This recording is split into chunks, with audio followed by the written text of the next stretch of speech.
CRN Wilder, Kimberly Dvorak, Senior Foreign Policy Advisor for the Committee for Responsible Foreign Policies, TV correspondent, CW6 News, San Diego, One American News Network. I would say she's everywhere.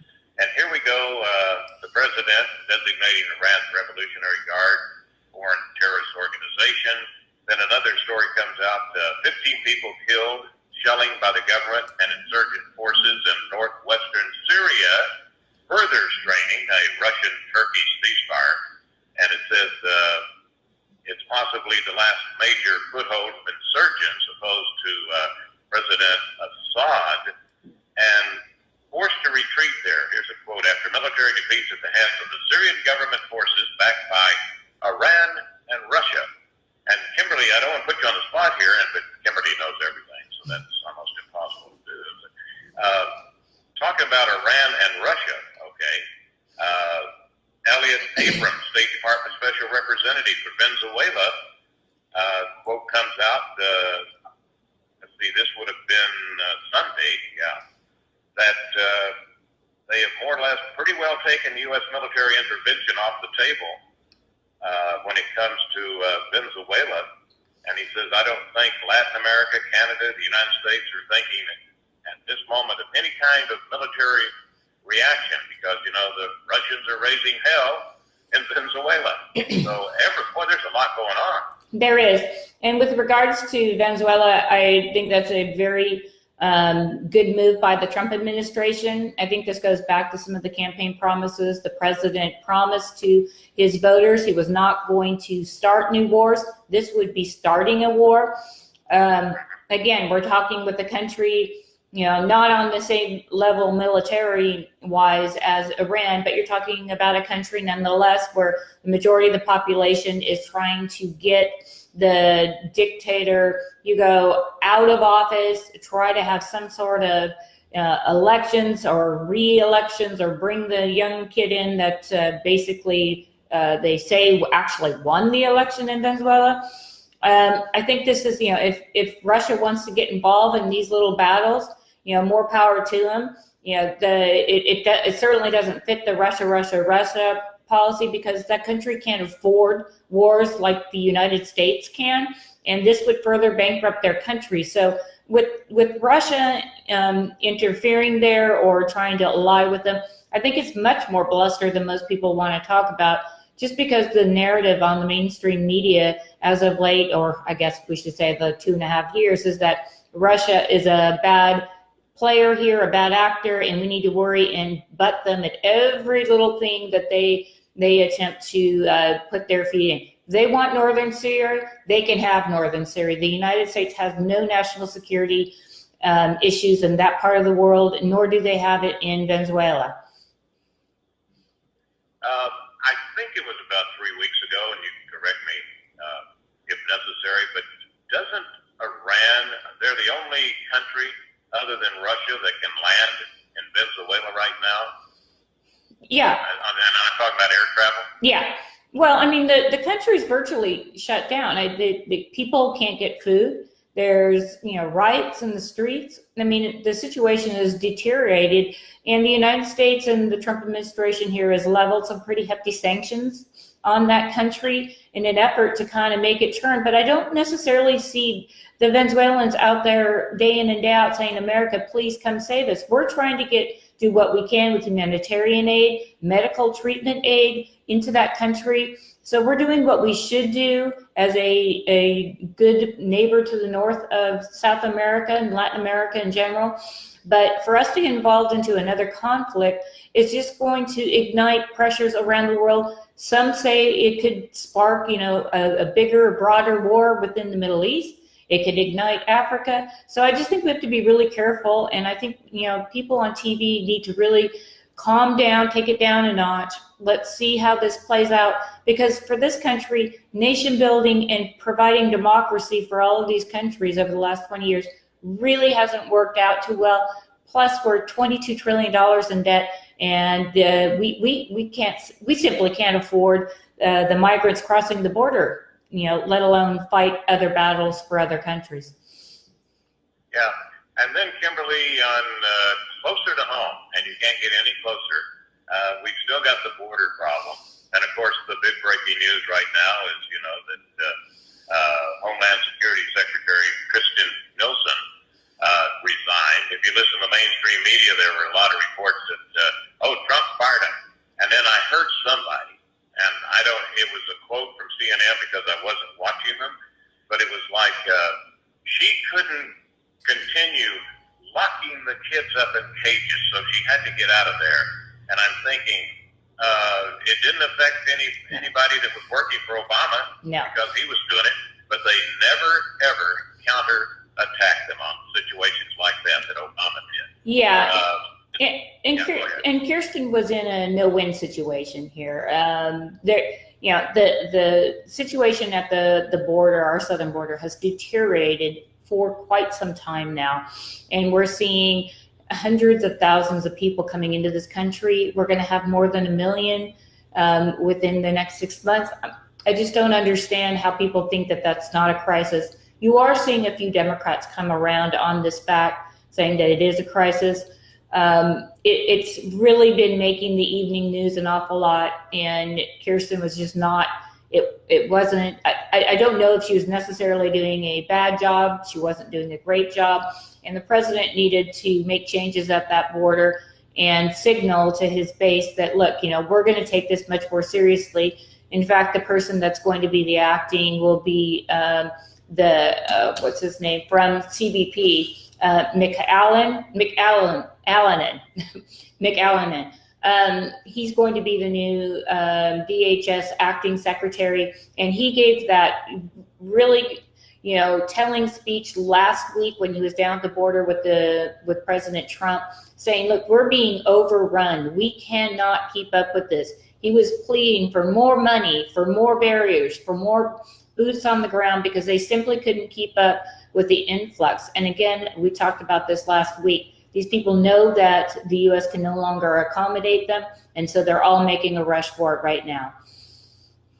Yeah, and you and I, well, probably not you because of me, sometimes I have the worst time in the world getting these correct names, but Macallan or whatever, Maclean, Trump.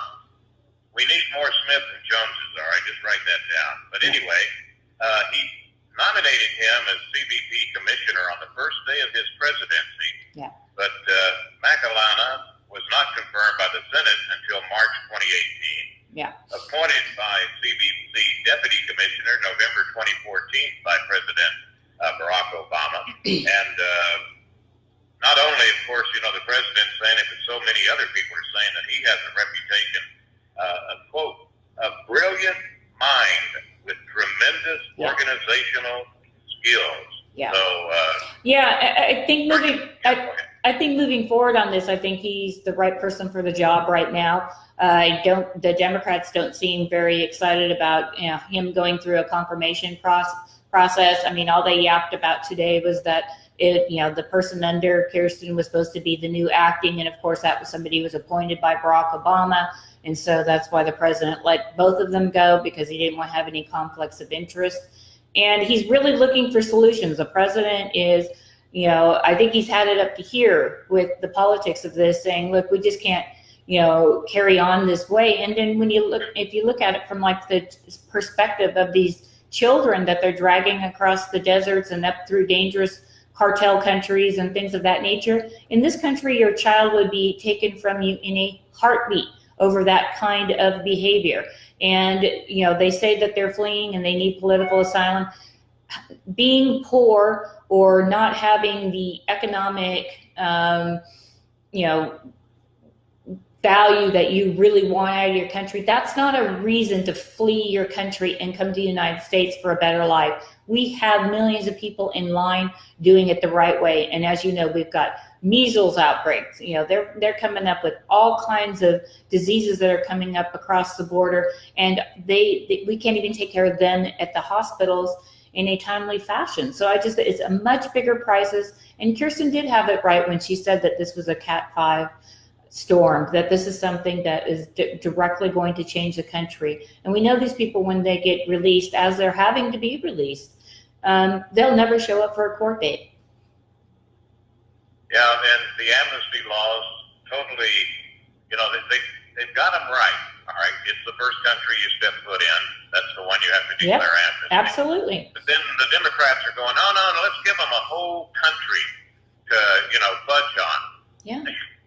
It makes no sense. I mean, it's really sad because, this, again, I mean, I can't stipulate this. Congress does not want to deal with this. This is their job. They're abdicating their responsibility in fixing the problems that are at the border.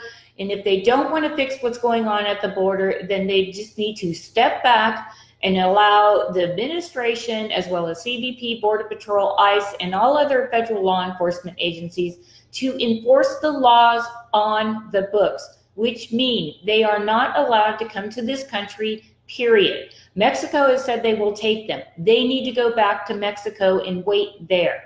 And that's what needs to be done. But the mainstream media and the Democrats are really great, putting some pictures out there that, of course, we all have sympathy for these children. But let's just think about American children. What would happen if a parent did something like that here? They would lose their child or family. They'd go to jail. We're not doing that to any of these people here. And like I said, we talked about the savings of what Americans have. They're spending $8,000 a person to get across the border. Most Americans don't have that in a savings account. So it's got to end. Yeah. And I know last week's report, we really got heavily into that, the money, how it's amazing. The 8,000, that's the magic figure. But, talking about the Democrats posting all these pictures of the children, I was looking at some today, and the whole concept of our subject of the picture was, show me some children. I mean, it was nothing but young adults, mostly all male, and no children there. So then you wonder, okay, are they Republicans, that are posting things? Are they finding pictures with no children? Are the Democrats finding pictures that had children? And it's back and forth, but there's a simple solution. And it was supposed to be handled in 1986 when Reagan did his amnesty. This will be the last one. We're going to start enforcing the laws, and we'll no longer have any problems. All right? Yep. But then you come in with the rules for radicals, Saul Alinsky. Accuse them of what you're doing. And when I hear them talking about, and Trump is locking those kids in cages. Obama did it, and it's not a cage. It's a wire fence that goes all the way to the top of the ceiling. It's amazing how well it may be good politics on whatever side, Kimberly. Go ahead and get something that pulls the string of the hearts, even if you're exaggerating. Well, it is, and the sad thing is that again, I get back to Congress on this. They're allowing this to happen. And, when it comes to the Democrats, whenever the president tries to enforce the laws that are on the books, he throws the ACLU, or the Dems throw the ACLU out there. They bring this and drag this administration into turmoil and into the courtroom.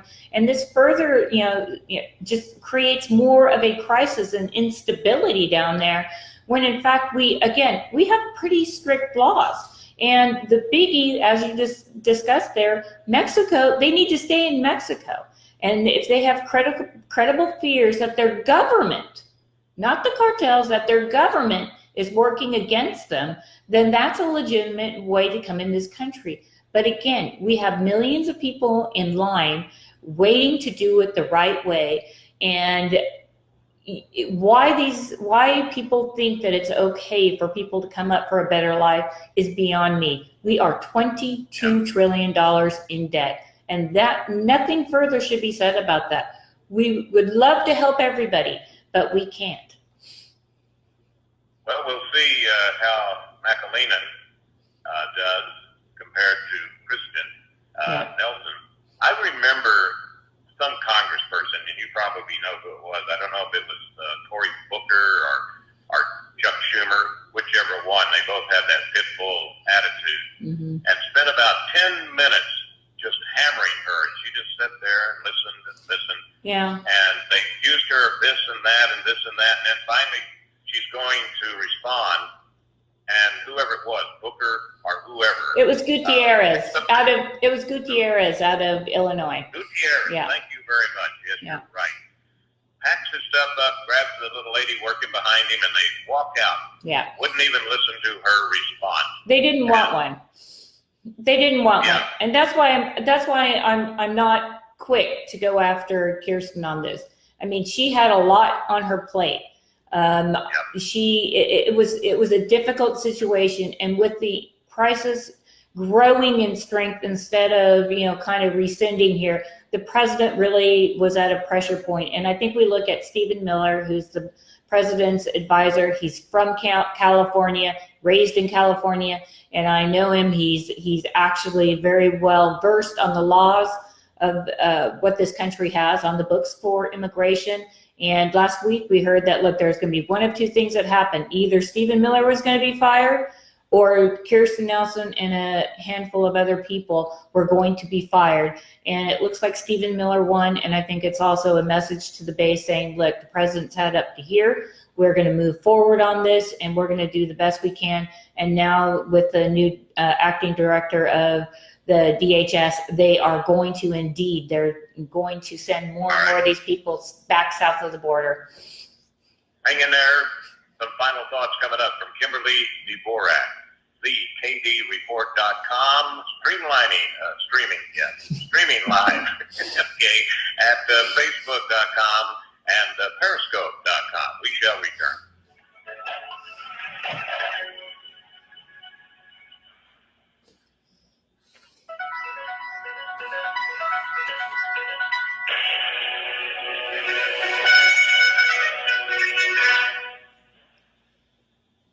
For the getaway of your dreams, come to Hawaii's Playground, Ka'anapali Beach Resort, on the fun side of Maui, where the world comes to play. Find your spot on Ka'anapali Beach with 3 miles of white sand, 12 resort properties, 2 golf courses, and 2 shopping centers. Enjoy the playground of Hawaii's ancient royalty. Ka'anapali Beach Resort is Hawaii's original master plan destination resort and home of the Hawaii Food and Wine Festival. With views of 2 neighboring islands, you can breathe in the land's natural beauty from your favorite resort or golf fairway. Come experience Ka'anapali's own special brand of Hawaiian hospitality with world-class dining, relaxing resorts, water sports, and activities of every kind. For romantic, family, and great friend getaways, discover the options of Ka'anapali Beach Resort, where the world comes to play.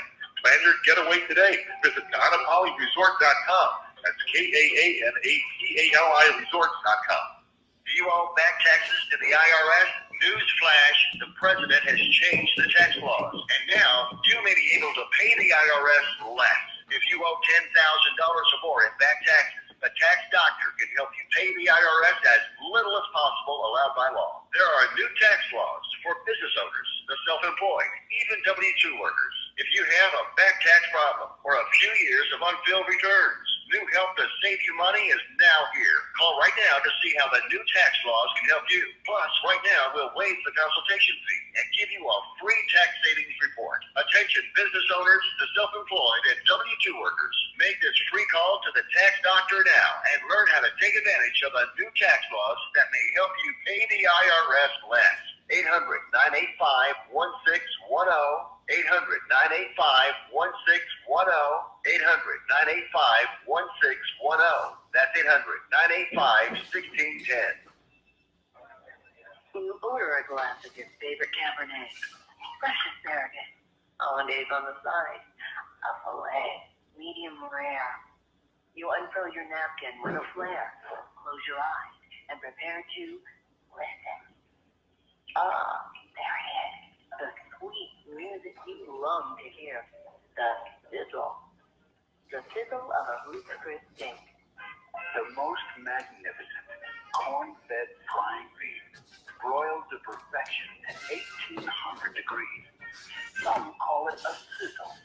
We call it an anthem. As the waiter approaches, you think, is this one mine or that one? Ruth's Chris Steakhouse. Like Ruth always said, life's too short to eat anywhere else. Make a reservation online at rootschris.com or by calling 800-544-0808.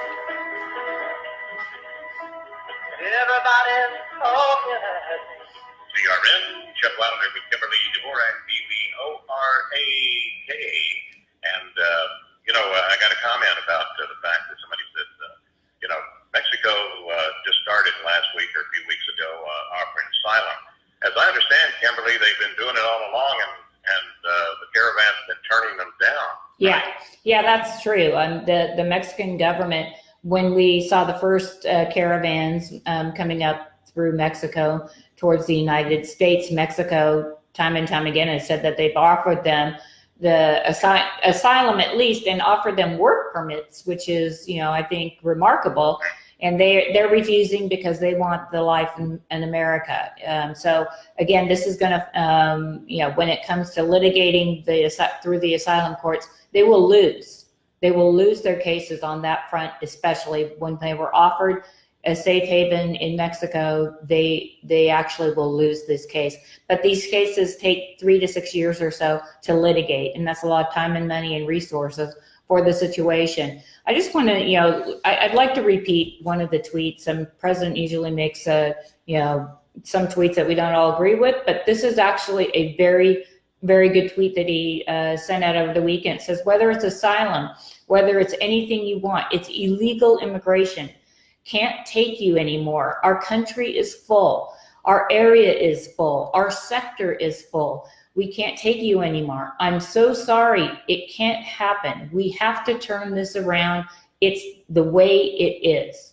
So the president saying that kind of in an effort to let people know that, look, our country's full. It is. We have a waiting list for people trying to enter this country lawfully. And I think that you're seeing ICE stepping up and raiding businesses. One over the weekend in Texas netted 300 people. These people are going to be automatically deported. It's my understanding that as of this morning, 2/3 of them have been deported already, and these people were using other people's ID. So say you or I, we lose our identity. It takes years and years to fix your credit and all of that. When people steal your identity, nobody wants to talk about that fact. How are they working? That's how they work. And they don't use E-Verify, the employers don't. So let this be a lesson to people moving forward that if you're going to get a job, at least with this administration, they're going to enforce the laws that are on the books. And this is something that is definitely within ICE's purview. And actually, this is where ICE works best. They're not really meant to be border patrol. They're meant for enforcement on the interior of this country. And the president is showing that they're going to look at this problem, come at it from all different angles in an effort to slow these migrants coming up through the border. And at best, you'll take a handful, and the majority of them are going to be sent back to Mexico, or they'll go back to their own countries. When you mention identity theft, and we only got a minute left, you kind of wonder, they're stealing the Social Security and all the other things. Is it probably a proven fact that no congressional critter ever gets their identity stolen, and that's why we haven't put a law on it yet?